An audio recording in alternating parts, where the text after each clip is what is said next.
الله نحمده ونستعينه ونستغفره ونؤمن به ونتوكل عليه ونعوذ بالله من شرور أنفسنا ومن سيئات أعمالنا من يهده الله فلا مضل له ومن يضلله فلا هادي له وأشهد أن لا إله إلا الله وحده لا شريك له وأشهد أن سيدنا ونبينا ومولانا محمدا عبده ورسوله صلى الله تعالى عليه وعلى آله وأصحابه وأزواجه وذرياته وبارك وسلم تسليما كثيرا كثيرا أما بعد.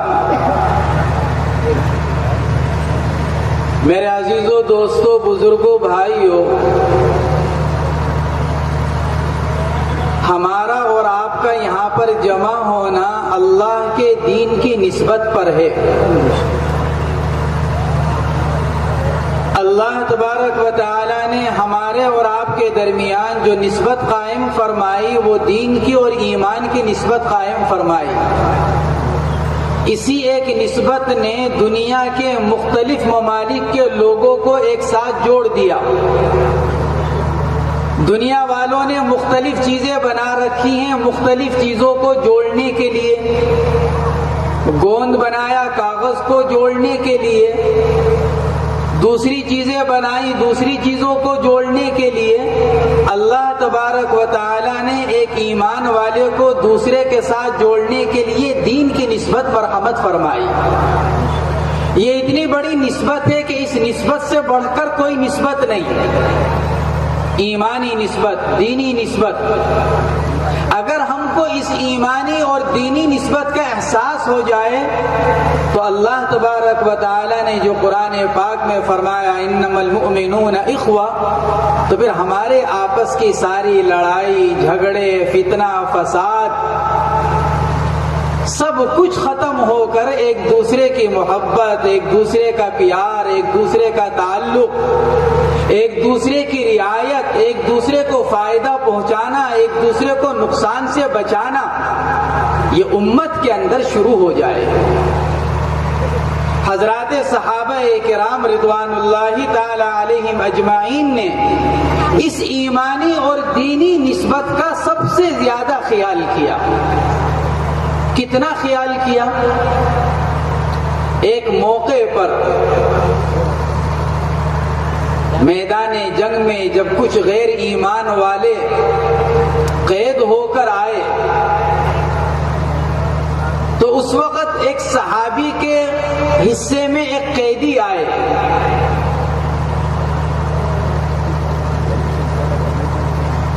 تو وہ صحابی ان قیدی کو پکڑے ہوئے تھے. برابر میں سے دوسرے صحابی گزرے. انہوں نے کہا اپنے ساتھی سے کہ بھائی ذرا اس کو مضبوط پکڑ کر رکھنا، بھاگ نہ جائے. اس کی ماں مکہ مکرمہ کی ایک مالدار عورت ہے، پکڑ کر رکھو، اس کے بدلے میں بڑی قیمت ملے گی. تو قیدی نے پلٹ کر جواب دیا کہنے والے کو، صحابی کو، ارے تم میرے بارے میں یہ بات کہہ رہے ہو، میں تمہارا سگا بھائی ہوں. دونوں آپس میں سگے بھائی تھے، کہنے والے صحابی بھی قیدی ہونے والے بھی. تو اس قیدی نے کہا کہ میں تمہارا سگا بھائی ہوں، تم میرے بارے میں یہ بات کہہ رہے ہو.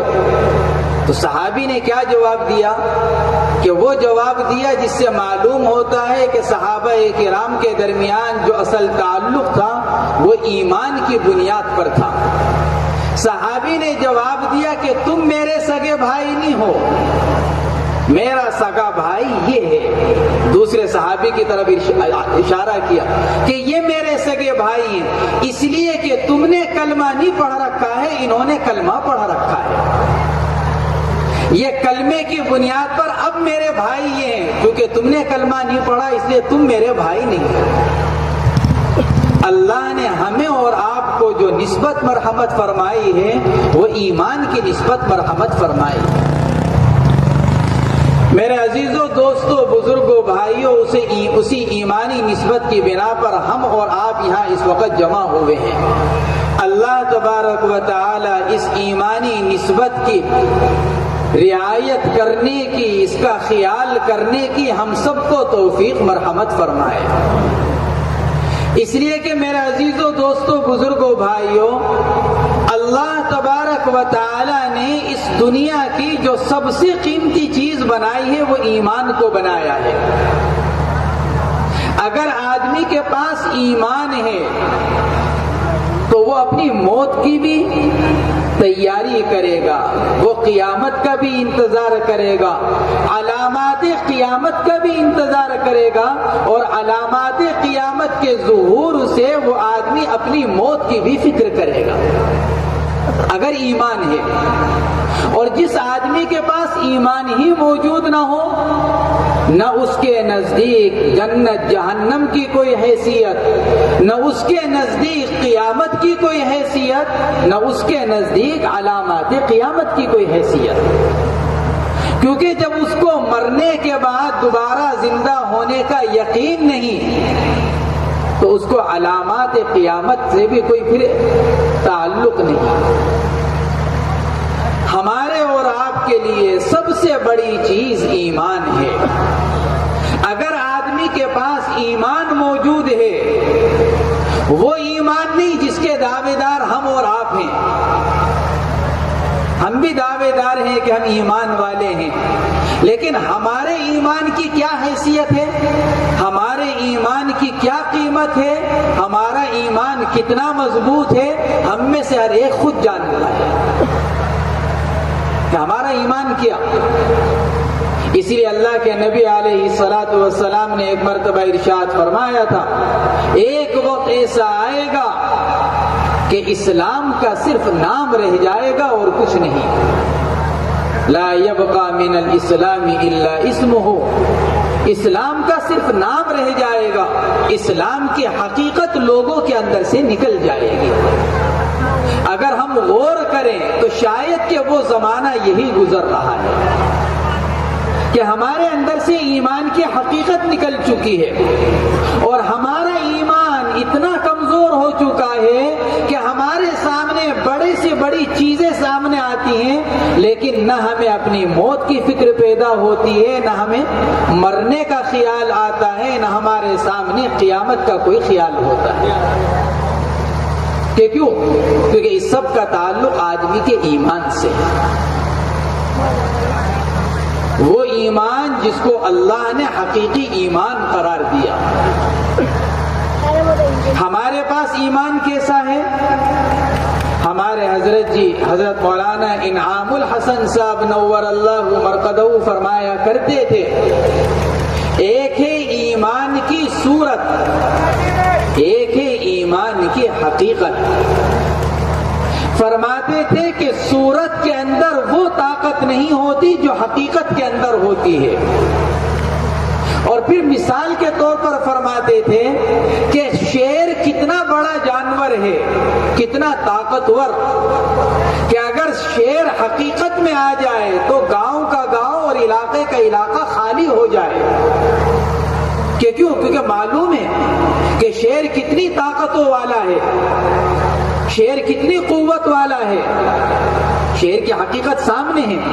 لیکن فرماتے تھے کہ اگر اسی شیر کی حقیقت نہ ہو بلکہ اس شیر کی صرف صورت ہو، تصویر ہو، تو اس تصویر کی اتنی بھی قیمت نہیں ہوگی کہ اس سے انسان تو بہت دور کی بات کہ اس سے کوئی چوہا بھی ڈر سکے۔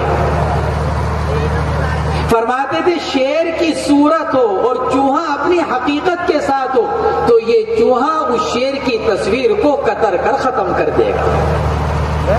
کہ کیوں؟ کیونکہ صرف صورت ہے، اور صورت کے اندر اللہ نے کوئی طاقت اور کوئی قوت نہیں رکھی ہے۔ اللہ نے جتنی قوت اور طاقت رکھی ہے وہ شے کی حقیقت میں رکھی ہے، شے کی صورت کے اندر نہیں۔ اسی لیے حضرات صحابہ کرام رضوان اللہ تعالی علیہم اجمعین کو اللہ تبارک و تعالی نے اس دنیا میں جو بھی مقام مرحمت فرمایا، جو بھی بلندی مرحمت فرمائی اور جو بھی عزت مرحمت فرمائی، وہ ایمان کی حقیقت پر مرحمت فرمائی۔ یہ ایمان کی حقیقت ان کے پاس، ایمان اتنا مضبوط کہ سامنے بڑے سے بڑی تکلیف آ جائے، سامنے بڑے سے بڑے حالات آ جائیں، نازک سے نازک صورتحال پیش آ جائے، لیکن کوئی صحابی پلک جھپکنے کے برابر اپنے ایمان کا سودا کرنے کو تیار نہیں ہوتا۔ آج تو ہم ذرا ذرا سی چیزوں کے اوپر اپنے ایمان کو چھوڑنے پر تیار ہو جاتے ہیں۔ ایمان کی حقیقت کو، ایمان کا نام تو رہتا ہے ہمارے ساتھ، اسی لیے حدیث پاک کے اندر فرمایا گیا ما آمن بالقرآن من استحل محارمہ۔ اگر ہم اپنی زندگیوں کا جائزہ لیں، اللہ تبارک و تعالی نے انسانیت کی ہدایت کے لیے قرآن پاک نازل فرمایا، ساری ہدایت اللہ نے قرآن پاک میں رکھی، ہم نے قرآن پاک کو ہی چھوڑ دیا، اور ہم نے قرآن کو چھوڑ کر اللہ سے ہدایت کو مانگنا شروع کیا۔ چھوڑ رکھا ہے قرآن کو، دنیا کو پکڑ رکھا ہے اور اللہ سے ہدایت کو مانگتے ہیں، تو قرآن کو چھوڑ کر تو ہدایت نہیں ملے گی، کیونکہ ہدایت کا سرچشمہ قرآن ہے۔ اب قرآن پاک میں اللہ نے جو ایمان اور ایمانی صفات بیان کی، ہم نے ان سب کو چھوڑ دیا۔ قرآن کہتا ہے شراب نہ پیو، مسلمان شراب پی رہا ہے۔ قرآن کہتا ہے چوری نہ کرو، مسلمان چوری کر رہا ہے۔ قرآن کہتا ہے غیبت نہ کرو، مسلمان غیبت کر رہا ہے۔ قرآن کہہ رہا ہے دوسرے کو تکلیف نہ پہنچاؤ، ایمان والا دوسرے کو تکلیف پہنچانے پر لگا ہوا ہے۔ حدیث کیا کہہ رہی ہے؟ ما آمن بالقرآن من استحل محارمہ۔ قرآن نے جن چیزوں کو حرام ناجائز قرار دیا، جو آدمی ان کو حلال سمجھے یعنی ان کو کرے، تو اس آدمی کا قرآن پر ایمان نہیں۔ ہمارا دعویٰ ایمان کا، لیکن ہماری زندگی، ہمارے اعمال ہمارے دعوے کے بالکل خلاف۔ حضرات صحابہ کرام جو بات زبان سے کہنے والے، اس کا یقین دل میں رکھنے والے۔ اگر وہ زبان سے یہ کہتے تھے کہ ایک اللہ کرنے والا ہے، تو دل سے اس کا یقین بھی رکھتے تھے۔ اگر وہ زبان سے یوں کہتے تھے کرنے والی ذات اللہ کی، نفع نقصان پہنچانے والی ذات اللہ کی، تو دل سے اس کا یقین بھی رکھتے تھے۔ حضرت عمر فاروق رضی اللہ تعالی عنہ نے حضرت حذیفہ رضی اللہ تعالی عنہ کو ایک جگہ کا گورنر بنا کر بھیجا، اور پھر کچھ دنوں کے بعد ان کو گورنری سے ہٹا دیا۔ جب وہ مدینہ منورہ واپس آئے تو حضرت عمر نے ان سے معذرت کی کہ بھائی میں نے تمہیں اس لیے ہٹا دیا۔ تو ان صحابی نے عرض کیا امیر المومنین معذرت کرنے کی ضرورت نہیں، آپ مجھ سے معذرت نہ کریں۔ کہ کیوں؟ اس لیے کہ آپ سے مجھے کوئی شکایت نہیں ہے، کیونکہ نہ آپ نے مجھ کو گورنر بنایا تھا، نہ آپ نے مجھ کو اس عہدے سے ہٹایا۔ حالانکہ بنانے والے کون؟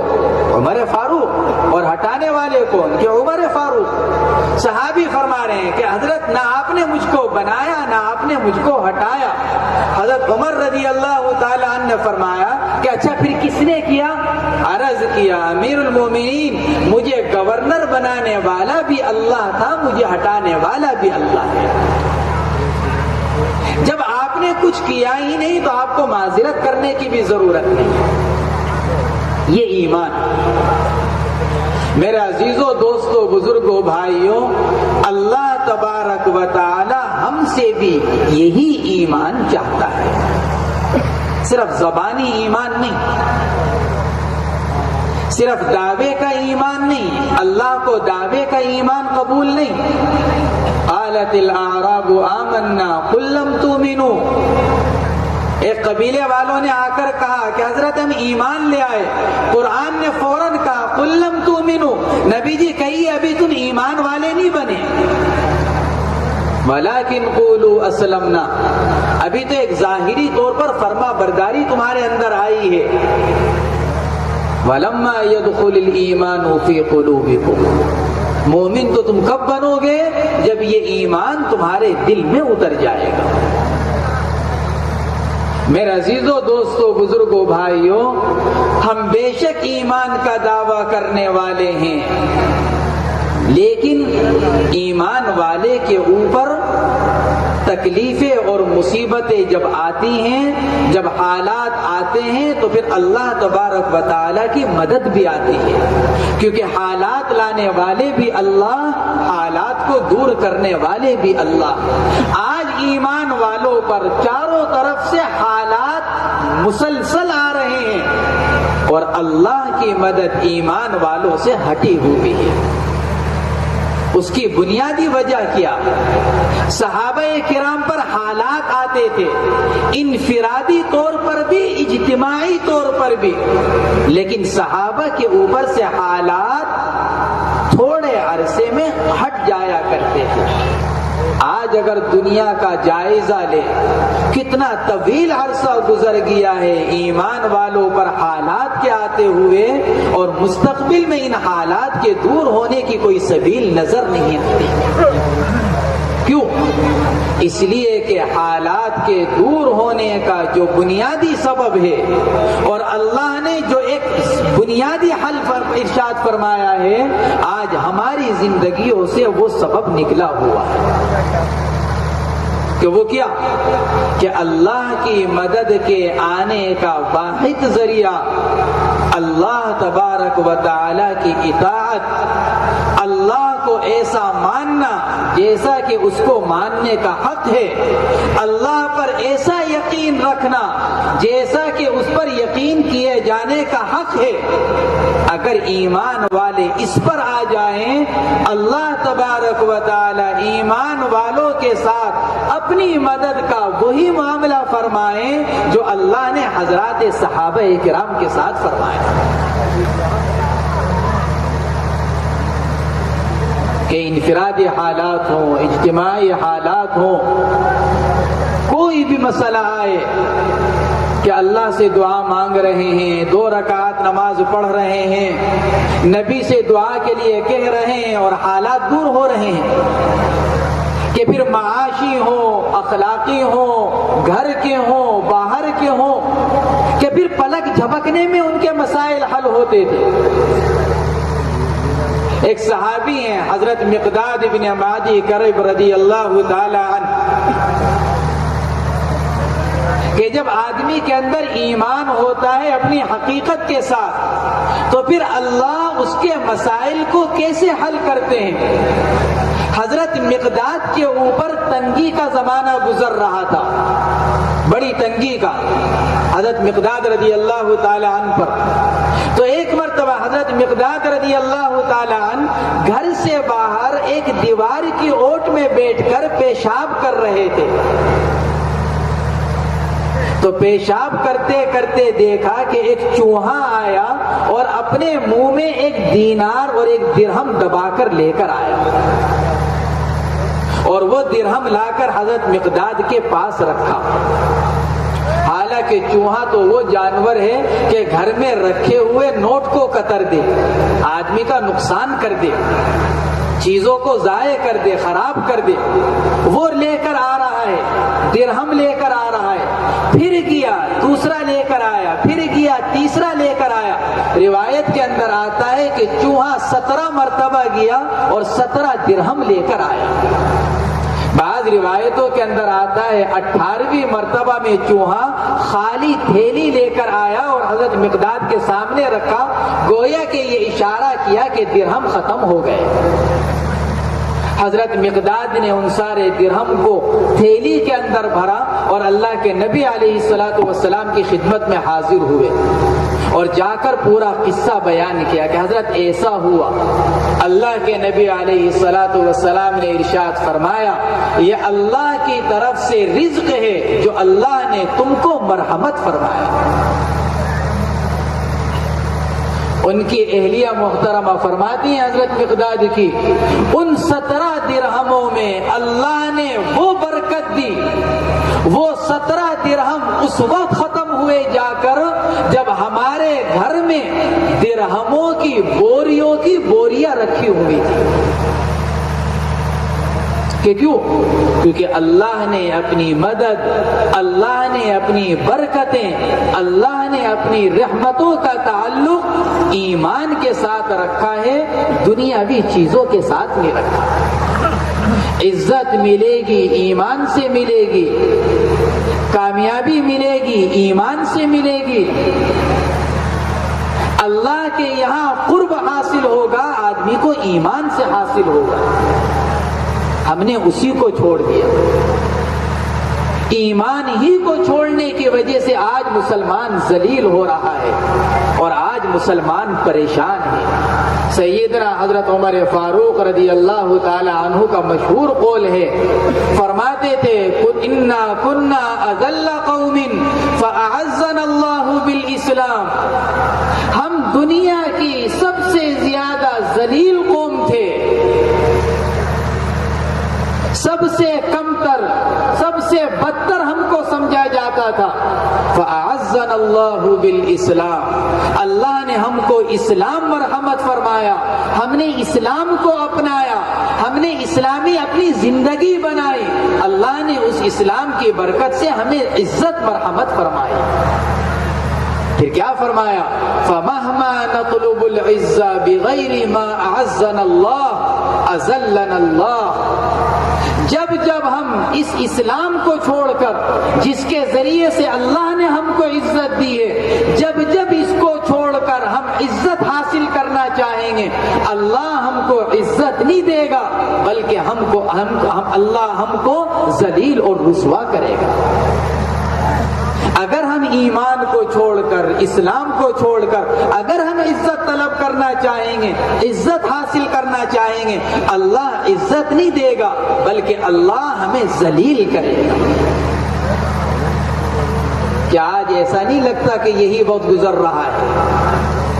مسلمان جتنا آگے بڑھنے کی کوشش کرتا ہے، مسلمان جتنا ترقی کرنے کی کوشش کرتا ہے مادی اعتبار سے، دنیاوی اعتبار سے، مسلمان اتنا ہی پچھڑتا جا رہا ہے اور مسلمان اتنا ہی پریشان ہوتا جا رہا ہے اور مسلمان اتنا ہی مسائل میں گھرتا چلا جا رہا ہے. حالانکہ میرے عزیزوں، دوستوں، بزرگوں، بھائیوں، اس ایمان کی قیمت آدمی کو اس وقت معلوم ہو سکتی ہے جب اللہ حفاظت فرمائے. اللہ حفاظت فرمائے ایمان اگر کسی کے پاس نہ ہو. ہمیں تو چونکہ ایمان اپنے گھر سے ملا ہے، ہمیں ایمان ماں باپ سے ملا ہے، ہمیں ایمان دادا دادی نانا نانی سے ملا ہے. ہم نے اپنے گھر میں ماں باپ کو نماز پڑھتے ہوئے دیکھا، کلمہ پڑھتے ہوئے سنا، ہم نے کلمہ پڑھنا شروع کر دیا، ہم نے نماز پڑھنی شروع کر دی. کبھی ایمان کو سیکھنے کی کوشش نہیں کی، کبھی نماز کو سیکھنے کی فکر نہیں کی. سیدنا حضرت ابو بکر صدیق رضی اللہ تعالی عنہ فرمایا کرتے تھے، ایمان کی قیمت اس سے پوچھو جس نے کفر کا اور جاہلیت کا زمانہ پایا ہو، وہ بتلائے گا ایمان کی قیمت کیا ہے. جس نے کفر کا، جاہلیت کا زمانہ ہی نہ پایا ہو، اس کو ایمان کی قیمت کا کیا پتا. جیسے ہم اور آپ، ہمیں معلوم ہی نہیں ایمان کی قیمت کیا ہے. کیا ہے ایمان کی قیمت؟ صحابی رسول حضرت عبداللہ ابن ابی صحابی ہیں، اور ان صحابی کا باپ عبداللہ ابن ابی منافقوں کا سردار. حکایات صحابہ کے اندر، فضائل اعمال کے اندر واقعات پڑھے ہوں گے. عبداللہ ابن ابی رئیس المنافقین، منافقوں کا سردار. عبداللہ ابن ابی کا انتقال ہوا، منافق. عبداللہ ابن ابی کے بیٹے پکے صحابی، ان کا نام بھی عبداللہ، اللہ کے نبی کی خدمت میں حاضر ہوئے، آ کر عرض کیا یا رسول اللہ میرے باپ عبداللہ ابن ابی کا انتقال ہو گیا، اللہ کے نبی میں یہ چاہتا ہوں میرے باپ کو جو کفن دیا جائے وہ آپ کی قمیص مبارک میں دیا جائے، میں آپ سے آپ کی قمیص لینے کے لیے آیا ہوں، کرتا، مجھے آپ کا کرتا چاہیے تاکہ میں اس میں اپنے باپ کو کفن دوں۔ اللہ کے نبی علیہ الصلوۃ والسلام نے اپنے صحابی کی درخواست کو قبول کیا اور اپنا مستعمل کرتا اپنے صحابی کو مرحمت فرمایا کہ جاؤ جا کر اس میں اپنے باپ کو کفن دے دو۔ عبداللہ ابن ابی قمیص لے کر گئے، اس میں اپنے باپ کو کفن دیا، پھر خدمت میں حاضر ہوئے، اللہ کے نبی یہ چاہتا ہوں میرے باپ کی نماز جنازہ بھی آپ پڑھائیں۔ اللہ کے نبی علیہ الصلوۃ والسلام نے اس درخواست کو بھی قبول کیا، باوجود اس کے حضرت عمر فاروق جیسے صحابی منع کر رہے تھے کہ اللہ کے نبی منافق ہے، آپ اس کی نماز نہ پڑھیے، لیکن اللہ کے نبی تشریف لے گئے، نماز جنازہ پڑھائی۔ ایمان کی کیا قیمت ہے معلوم ہوگا، اللہ کے نبی نماز جنازہ پڑھا رہے ہیں، اللہ کے نبی کی کرتے میں کفن دیا جا رہا ہے، اس سے بڑی سعادت کسی مردے کو حاصل نہیں ہو سکتی۔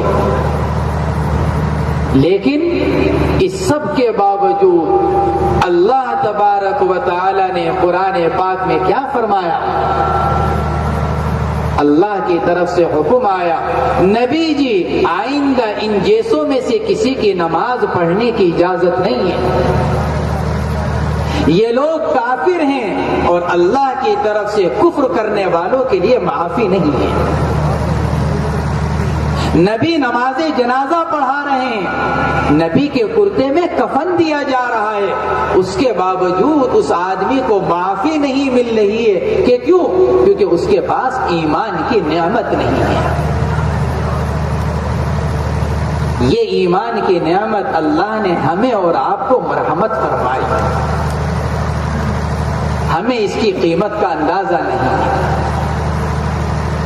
جب تک ہم اس کی اہمیت کو نہیں سمجھیں گے، جب تک ہم اپنے ایمان کو ایمان بنانے کی فکر نہیں کریں گے، کوشش نہیں کریں گے، میرے عزیزوں، دوستوں، بزرگوں، بھائیوں، یہ ایمان ہمارا دل میں نہیں اترے گا، صرف زبان پر رہے گا، اور زبانی ایمان اللہ کے یہاں معتبر نہیں ہے۔ اس وقت تک پھر کیا ہوگا کہ اس وقت تک ہمارے دل میں نہ ایمان کی قیمت ہوگی، ہمارے دل میں نہ ایمانی اعمال کی قیمت ہوگی، ہمارے دل میں نہ قرآن کی اہمیت ہوگی۔ یہی تو وجہ ہے آج ایمان والے کے دل میں نہ قرآن اور نہ اس کا اپنے بچوں کو قرآن پاک کی تعلیم دینے کی طرف کوئی اہتمام، کہ کیوں؟ کہ خود ہمارے اپنے دل میں ایمان نہیں، اور خود ہمارے اپنے دلوں میں قرآن کی اہمیت نہیں۔ جب تک ہم اپنے دلوں میں خود پیدا نہیں کریں گے، ہماری آئندہ آنے والی نسلوں کے ایمان کے محفوظ ہونے کا کوئی اور صورت اور کوئی اور سبیل نہیں ہے۔ آج تو خود ہم قرآن کی قیمت سے ناواقف، آج تو ہم خود قرآن پاک کے فضائل کو نہیں جانتے، قرآن کتنی اہمیت کا حامل، قرآن کی ایک ایک سورت پر اللہ کی طرف سے کیا وعدے ہیں۔ آدمی بندہ قرآن پاک پڑھتا ہے، قرآن کی کسی سورت سے محبت کرتا ہے، اللہ کی طرف سے کیا انعام ہے ہم نہیں جانتے۔ کہ کیوں؟ کیونکہ نہ ہم قرآن پڑھتے ہیں، نہ قرآن کی طرف ہماری توجہ ہوتی ہے، اور نہ قرآن کے فضائل سے ہم واقف ہیں۔ ہماری اکثریت وہ ہے جس کو مہینوں نہیں سالوں گزر جاتے ہیں قرآن پاک کھول کر نہیں پڑھتے۔ بعض تو ایسے بھی ہیں زندگی گزر جاتی ہے، زندگی تمام ہو جاتی ہے اور قرآن پاک کھول کر پڑھنے کی نوبت بھی نہیں آتی۔ قرآن کیا ہے؟ حضرت معاویہ ابن معاویہ لیثی رضی اللہ تعالی عنہ ایک صحابی گزرے ہیں. اللہ کے نبی علیہ الصلوۃ والسلام میدان تبوک میں تشریف فرما تھے. مدینہ منورہ سے فاصلے پر حضرت معاویہ مدینہ منورہ میں تھے. اللہ کے نبی کے پیچھے حضرت معاویہ کا انتقال مدینہ منورہ میں ہوا. حضرت جبرائیل علی نبینا وعلیہ الصلوۃ والسلام حضرت معاویہ کے جنازے میں شرکت کرنے کے لیے 7ویں آسمان سے دنیا میں تشریف لائے اور تنہا نہیں اپنے ساتھ 70,000 فرشتوں کی جماعت لے کر آئے حضرت معاویہ کے جنازے میں شرکت کرنے کے لیے. اور اتنا ہی نہیں، مدینہ منورہ آنے کے بعد حضرت جبرائیل اللہ کے نبی علیہ الصلوۃ والسلام کی خدمت میں میدان تبوک گئے. جا کر عرض کیا یا رسول اللہ، مدینہ منورہ میں آپ کے صحابی معاویہ کا انتقال ہو گیا، کیا آپ ان کی نماز جنازہ پڑھنا چاہتے ہیں؟ حالانکہ اللہ کے نبی بہت دور. حضرت جبرائیل نے عرض کیا کہ آپ ان کی نماز جنازہ پڑھنا چاہتے ہیں؟ اللہ کے نبی نے ارشاد فرمایا کہ ہاں جبرائیل، میں نماز جنازہ پڑھنا چاہتا ہوں. روایت کے اندر آتا ہے حضرت جبرائیل نے اپنا پر زمین پر مارا، اللہ نے ان کی برکت سے میدان تبوک سے لے کر مدینہ منورہ تک کا فاصلہ سارا ختم کر دیا اور حضرت معاویہ کا جنازہ سامنے رکھا ہوا نظر آیا. اللہ کے نبی علیہ الصلوۃ والسلام نے حضرت معاویہ کی نماز جنازہ پڑھائی اور پھر حضرت جبرائیل نے 70,000 فرشتوں کی جماعت کے ساتھ حضرت معاویہ کی تدفین میں شرکت کی. دوسرے موقع پر جب اللہ کے نبی سے ملاقات حضرت جبرائیل کی ہوئی، اللہ کے نبی علیہ الصلوۃ والسلام نے ارشاد فرمایا کہ جبرائیل، ذرا یہ تو بتلاؤ کہ معاویہ کو یہ مقام کیوں ملا کہ معاویہ کے انتقال پر، ان کے جنازے پر 70,000 فرشتوں کی جماعت لے کر تم دنیا میں آئے اور میں اتنا دور ہوتے ہوئے میں ان کی نماز جنازہ پڑھا رہا ہوں، ان کو یہ مقام کیوں ملا؟ حضرت جبرائیل علیہ الصلوۃ والسلام نے عرض کیا یا رسول اللہ، معاویہ کو یہ مقام، یہ فضیلت صرف اس لیے حاصل ہوا کہ معاویہ کو قل هو اللہ احد کی سورت سے محبت بہت تھی. حضرت معاویہ کہ قل هو اللہ احد سے محبت بہت کرتے تھے. اللہ نے اس محبت کے بدلے میں معاویہ کو یہ مقام مرحمت فرمایا. چھوٹی چھوٹی صورتیں قرآن پاک کی، ہمیں تو ان کے فضائل کا بھی پتہ نہیں، پڑھنے پر کیا ملے گا. ایک حدیث پاک کے اندر فرمایا گیا، ایک صحابی کا واقعہ ہے، قبا کی بستی میں وہ صحابی امام تھے، نماز پڑھایا کرتے تھے اور ان کا معمول تھا ہر نماز میں ایک مرتبہ قل هو اللہ احد کو ضرور پڑھتے. کوئی بھی نماز ہوتی، امام صاحب نماز میں قل هو اللہ احد ضرور پڑھتے. مقتدیوں نے ان سے کہا کہ حضرت آپ ہر نماز میں کیوں پڑھتے ہیں، کبھی کبھار پڑھ لیا کریں. امام صاحب نے کہا، صحابی تھے، انہوں نے کہا کہ بھئی دیکھو، میں تو ہر نماز میں قل هو اللہ احد پڑھوں گا، تمہیں میرے پیچھے نماز پڑھنی ہو تو پڑھو، ورنہ مجھے امامت سے علیحدہ کر دو، میں امامت چھوڑ دیتا ہوں. صحابہ نے جا کر اللہ کے نبی سے شکایت کی، اللہ کے نبی ہمارے امام ہر نماز میں قل هو اللہ احد پڑھتے ہیں. آپ نے ان کو بلایا، فرمایا کہ تم ہر نماز میں قل هو اللہ احد کیوں پڑھتے ہو؟ عرض کیا یا رسول اللہ، مجھے قل هو اللہ احد سے محبت ہے. آپ نے ارشاد فرمایا ان حبک ایہا ادخلک الجنہ، تمہاری قل هو اللہ احد سے محبت نے تمہیں جنت میں داخل کر دیا. یہ نہیں ارشاد فرمایا کہ اللہ جنت میں داخل کرے گا، محدثین نے لکھا ہے یہ فرمایا اللہ نے تمہیں جنت میں داخل کر دیا، یعنی تمہارا جنت میں داخل ہونا اتنا ہی یقینی ہے جیسے گزرا ہوا زمانہ یقینی ہے، جو کل گزر چکا ہے جیسے وہ یقینی ہے، کوئی اس کو جھٹلا نہیں سکتا۔ ایسی آپ نے ارشاد فرمایا قل هو اللہ احد سے محبت کرنا کہ اس نے تمہیں جنت میں داخل کر دیا۔ میرے عزیزوں، دوستوں، بزرگوں، بھائیوں، اگرچہ ہمارے اجلاس کا عنوان دوسرا ہے، لیکن میرا یہ جی چاہا کہ ہماری گفتگو ایمان کے اوپر ہو۔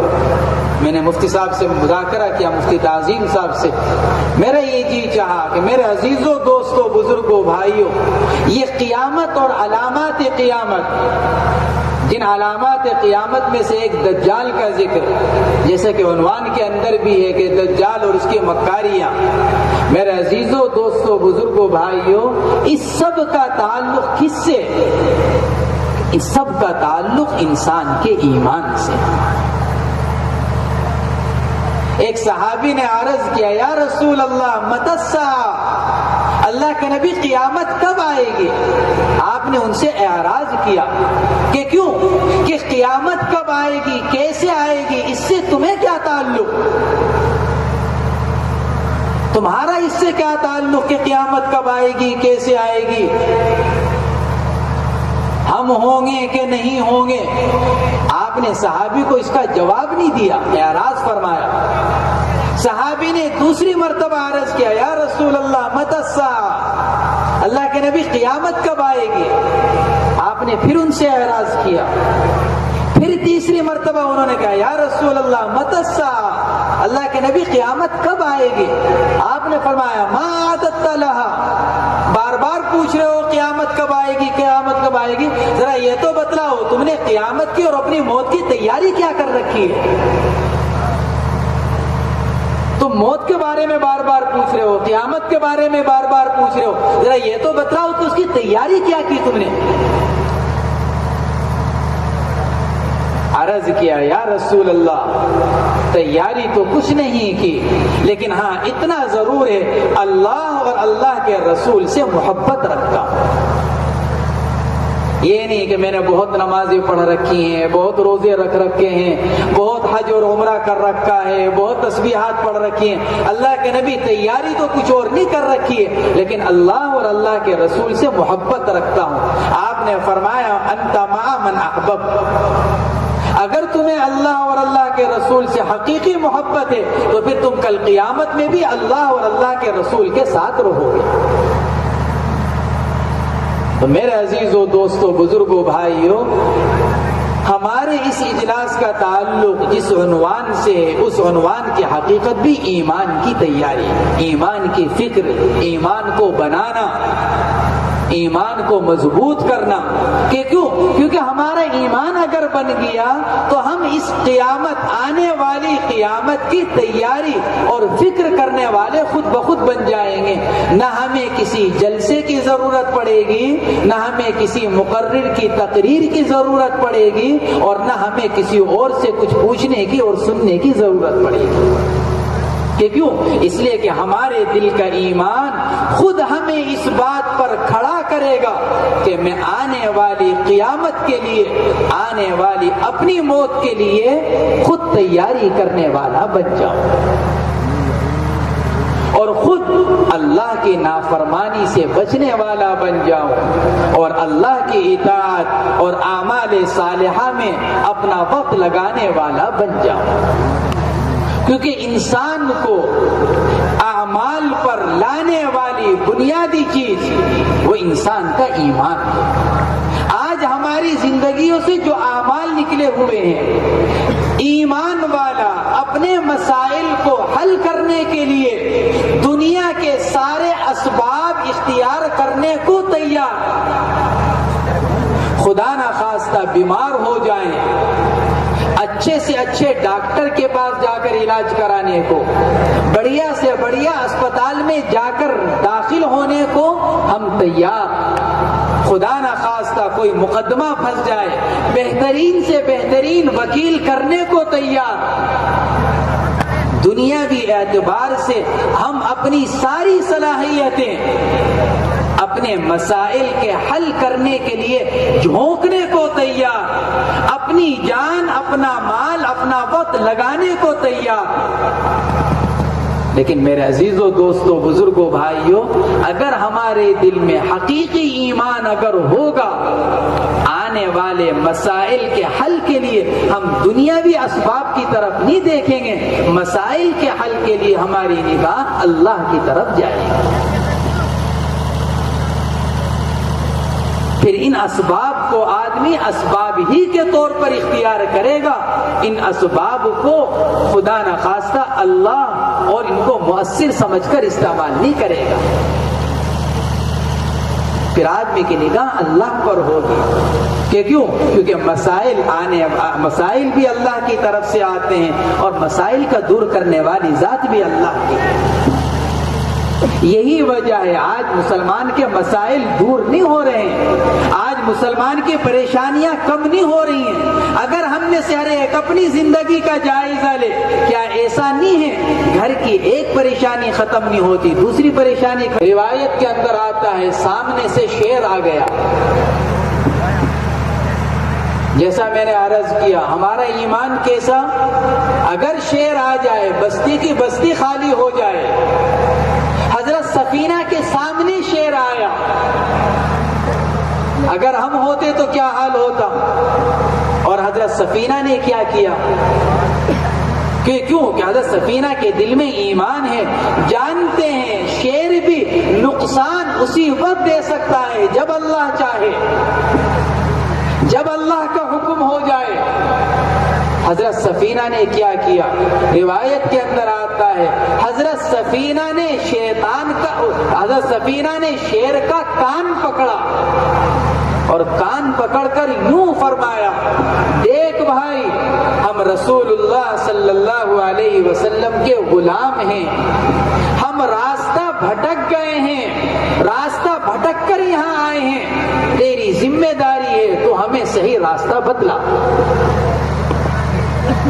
حضرت مولانا یوسف صاحب نور اللہ مرقدہ نے حیات الصحابہ کے اندر یہ واقعہ لکھا ہے، یہ حدیث نقل کی ہے۔ فرماتے ہیں حضرت سفینہ کی یہ بات سن کر شیر نے اپنے کان کو جھکایا اور حضرت سفینہ کے آگے آگے چلنا شروع کیا اور حضرت سفینہ شیر کے پیچھے پیچھے چلے، اور ایک ایسے راستے پر جا کر جس میں دونوں طرف راستے جاتے تھے، شیر ایک طرف مڑا اور ایک طرف مڑ کر اس نے اپنے سر سے اشارہ کیا حضرت سفینہ کو اس راستے پر جانے کا، اور یہ بتلایا کہ جی آپ کا راستہ ادھر سے، آپ ادھر سے جائیں گے تو آبادی میں پہنچ جائیں گے۔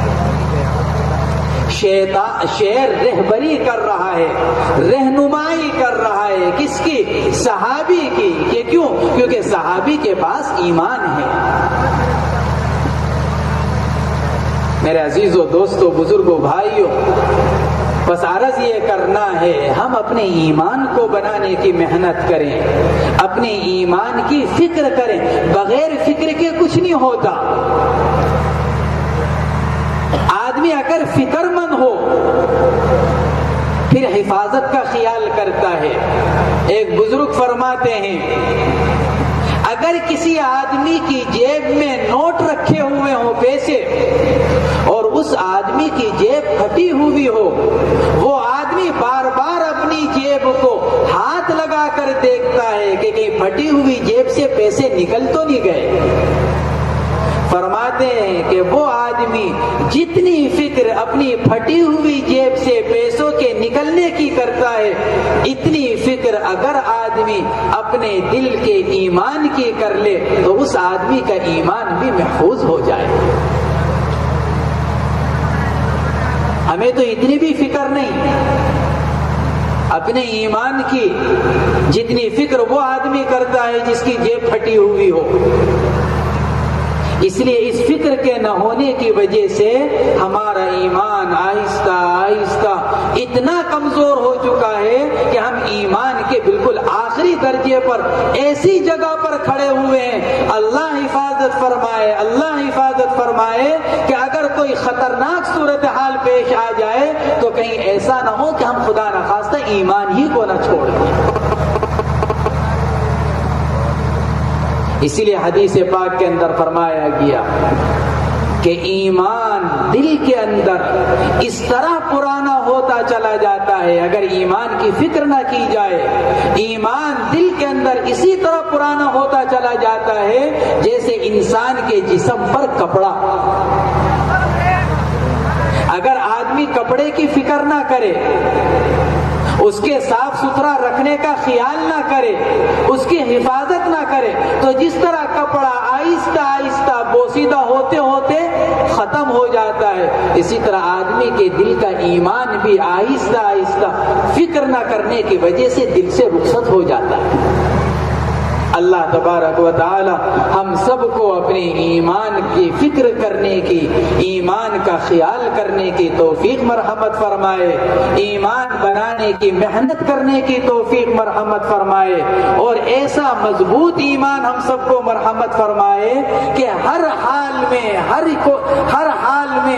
اور ہر مسئلے میں ہر وقت ہماری نگاہ ایک اللہ کی طرف اٹھنے والی بن جائے۔ اللہ تبارک و تعالی ہم سب کو کہنے سننے سے زیادہ عمل کرنے کی اور اپنے ایمان پر محنت کرنے کی توفیق مرحمت فرمائے۔ وآخر دعوانا ان الحمد للہ رب العالمین۔